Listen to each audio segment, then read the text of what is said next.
Salutations tête de nage, je suis le chef et aujourd'hui on va parler de Dragon Ball. Ouais, ça fait quasiment un mois que j'avais pas parlé de Dragon Ball, donc je me suis dit pourquoi pas, d'autant plus que là il y a une news de la nouveauté qui est sortie, qui est vachement intéressant. Non, je ne te parle pas de l'annonce du nouvel arc avec le tournoi des univers et le retour de Gohan, hein. Va-t-il être Super Saiyan God Blue, Green, machin, on s'en bat les couilles, parce qu'il y a un truc beaucoup plus intéressant pour l'univers de Dragon Ball et pour Dragon Ball d'un point de vue créatif, qui est beaucoup plus intéressant, qui est sorti. Hein. Je parle du spin-off Dragon Ball Gaiden sur Yamcha. Bon, je me souviens plus du titre exact, mais on s'en fout, ça parle de Yamcha et c'est bien. Alors le premier chapitre de ce nouveau manga centré sur Yamcha est sorti il y a à peu près une semaine de ça. Hein. Donc je te raconte l'histoire vite fait comme ça à l'arrache. En gros, c'est l'histoire d'un lycéen fan de Dragon Ball qui, après une chute dans des escaliers, se retrouve incarné dans le corps de Yamcha. L'idée est géniale. C'est génial parce que déjà, évidemment, en tant que fan, quand t'es dans le corps de Yamcha, tu sais ce qui va arriver à la fois dans l'univers Dragon Ball et à la fois pour le personnage de Yamcha. Donc évidemment, le mec, comme c'est un fan, il sait qu'Yamcha il va se faire baiser à un moment donné. Donc il décide de prendre des décisions que le personnage n'avait pas fait. Par exemple, truc que j'avais jamais pensé, qu'est-ce qui a déterminé qu'Yamcha avait un retard de puissance? C'est pas parce que c'est pas un Saiyan ou un truc comme ça, c'est parce qu'au moment, à la fin de l'arc Pilaf, quand Goku se barre chez Tortue Géniale, Yamcha préfère se barrer avec Bulma. Et ben là, du coup, il fait pas ça. Il se barre avec Goku. Du coup, il s'est entraîné en même temps que lui. Du coup, il y a moins de retard. Déjà, ça, c'était bien vu de voir ça. Bien évidemment, le personnage a pour but de ne pas se faire tuer comme une merde contre les Sabaïmen. Hein. C'est d'ailleurs ce passage-là qui a rendu culte Yamcha, quelque part. Il fait le beau gosse, genre ouais, j'ai niqué. Et puis, il se fait exploser juste derrière dans sa position latérale de sécurité, que tout le monde a repris. Même récemment dans Dragon Ball Super, ils sont tellement conscients de leur propre même qu'ils l'ont replacé exprès comme clin d'œil, tu vois. Et son échéance à ce mec là, c'est de pas se faire niquer contre les Sabaïmen. Ça c'est bien. Spoil, à la fin du chapitre 1, il échappe aux Sabaïmen, parce qu'il est devenu trop cheaté, trop balèze, il a même plus de cicatrices ni rien. Yamcha c'est le plus fort. Bon, par contre, le défaut du truc, c'est que c'est une putain d'idée, mais il y avait plein d'autres trucs à raconter avant d'arriver direct au Sabaïmen, hein. On aurait pu raconter comment ça s'est passé contre Piccolo, les tournois d'avant, qu'est-ce qui s'est passé. Il se passe 10 ans, il y a 10 ans de trou, où l'histoire aurait pu être totalement différente, et on nous la montre pas. Ça c'est dommage, hein. Ça c'est ce qu'il y a de dommage autour de Dragon Ball ces dernières années, c'est qu'on a des bonnes idées mais qu'on les exploite pas assez. Ça c'est con. Bref, si je te parle de ça, c'est pas juste pour te résumer l'histoire en disant « Oh putain c'est trop génial comme idée !» Non, c'est pas ça le problème. C'est pas ça qui m'intéresse. C'est... qu'est-ce que ça peut apporter à l'univers Dragon Ball, ce genre d'idée? Bon, je pense que tu le sais maintenant, je suis un fan de comics aussi. Tout ce qui est DC Marvel, c'est ma cam, j'aime bien, mais pas que ça, il y a plein d'autres trucs. Et ce que j'aime bien chez DC et Marvel, c'est les concepts des what if. Bon, ça c'est plus un truc Marvel, mais chez DC ils font pareil avec les terres parallèles, trucs comme ça. Les what if, qu'est-ce que c'est? Ça veut dire et si en français. C'est, on prend un personnage Marvel, une espèce de figure mythique, personnage des comics, et on se dit... et si quelque chose, et à partir de là, tu crées une histoire alternative d'un personnage, une version alternative d'un personnage, et là, ça devient intéressant. Par exemple, une que j'ai bien aimée récemment, c'est Superman.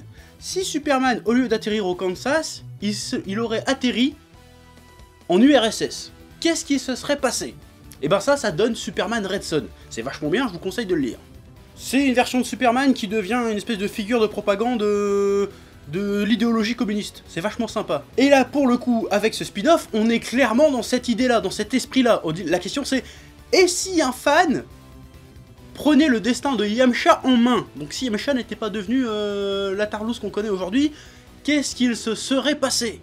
Ça, c'est vachement intéressant. C'est intéressant pour plusieurs raisons. La première étant, et ça j'en avais déjà parlé à l'époque où Battle of God était sorti, où Jaco était sorti, ça confirme la volonté de faire de Dragon Ball un univers étendu. C'est-à-dire que t'as Dragon Ball le manga et t'as plein d'autres histoires autour qui sont possibles avec cet univers. Ça veut dire qu'avec Dragon Ball, le mythe Dragon Ball, maintenant, on peut faire ce qu'on veut. Surtout qu'il le laisse, ce truc-là, à un autre auteur. Toriyama n'intervient pas du tout là-dedans.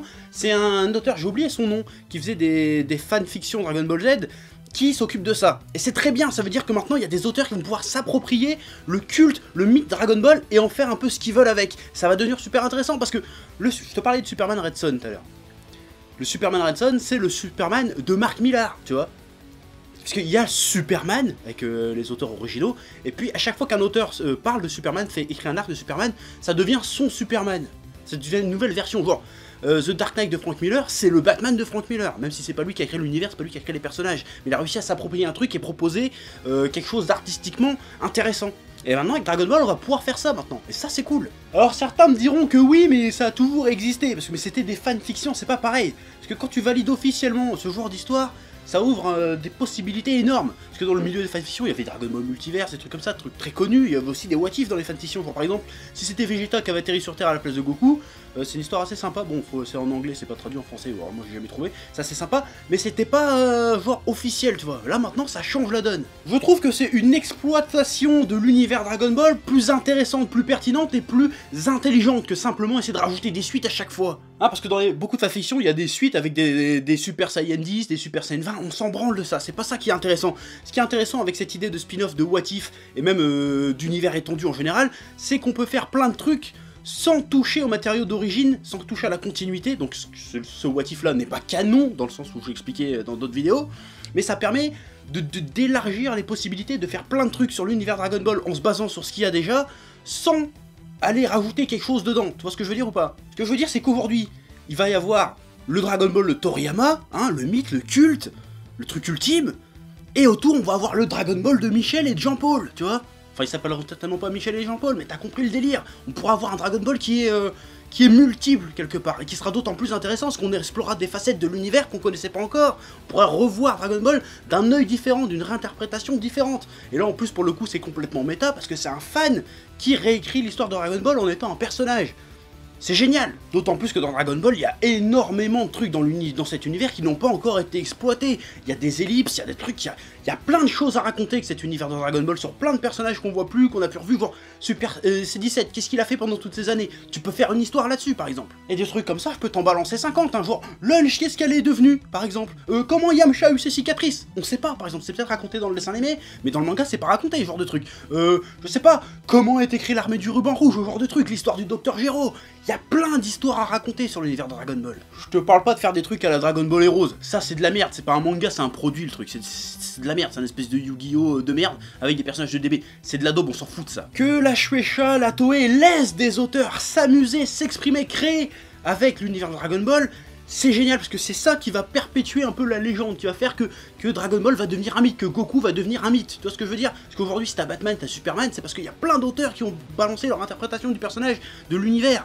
Si on fait pareil avec Dragon Ball, mais ça va devenir, je dis dans 40 ans on en parle encore, tu vois. Ça c'est intéressant, et ça va devenir des trucs que j'ai hâte de voir, et j'ai envie de suivre ce genre de trucs. Ça sera beaucoup moins polémique, moins fanboyisant que faire des suites à rallonge qui n'apportent pas grand chose finalement. Parce que Dragon Ball Super, ok on s'enjaille bien, il y a des trucs cool, mais ça apporte pas grand chose aux matériaux d'origine. Même ça abîme quelquefois le matériau d'origine. Alors que là, on va pouvoir faire plein d'histoires sans toucher aux trucs cultes, à la Bible sacrée, tu vois. Ça c'est génial, ça c'est cool, et j'ai envie de voir ce que ça va donner par la suite. Bon, par contre, concernant ce spin-off et les autres trucs autour de Dragon Ball en général, il y a un petit truc qui me chiffonne. C'est que les dessins sont toujours des copies conformes du style de Toriyama. Et ça c'est dommage, parce que j'adorerais voir Dragon Ball dessiné dans un autre style.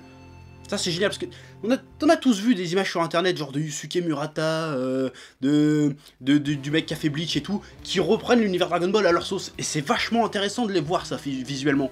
Pourquoi ils laissent pas un mec qui dessine autrement que Toriyama, c'est-à-dire je veux dire un vrai artiste qui a son propre style, parce que les mecs ils ont beau être doués, Toyotaro et tout, je veux dire créativement ils valent que dalle, je veux dire c'est juste des copycats de Toriyama, c'est pas intéressant à regarder visuellement. Alors que si tu mets un mec qui a son style, qui a quelque chose à rajouter visuellement à l'univers Dragon Ball, qu'il réinterprète à sa sauce, ça peut être vachement intéressant, c'est le petit plus qui manque, pour que ça soit vraiment passionnant à suivre cette vague de spin-off qui est censée arriver. Parce qu'apparemment Yamcha c'est pas le seul, j'ai ouï dire, on sait pas confirmé encore mais on verra bien. Donc voilà, ça c'est une bonne idée, ça c'est cool. Bref, tout ça pour dire que ce spin-off sur Yamcha, c'est peut-être le début de quelque chose de vachement cool concernant l'univers Dragon Ball, l'univers étendu de Dragon Ball. Ça c'est bien, ça c'est cool, je veux en voir plus, et j'espère qu'il y en aura plus, et que ça sera de la bonne qualité. Juste trouver des dessinateurs avec un style à eux, voilà, ça serait beaucoup plus sympa. Même si je sais que le public est con, va dire « c'est pas du Dragon Ball », on s'en bat les couilles. Proposez des trucs, prenez des risques, ça c'est bien. Voilà, donc continuez comme ça, la Toei, Shueisha, trucs comme ça, ça c'est le bon bout. Voilà, donc maintenant, bah dis-moi ce que t'en penses de spin-off dans les commentaires, fais ce que tu veux, c'est tout ce que j'avais à dire. Maintenant je me casse, allez, peace.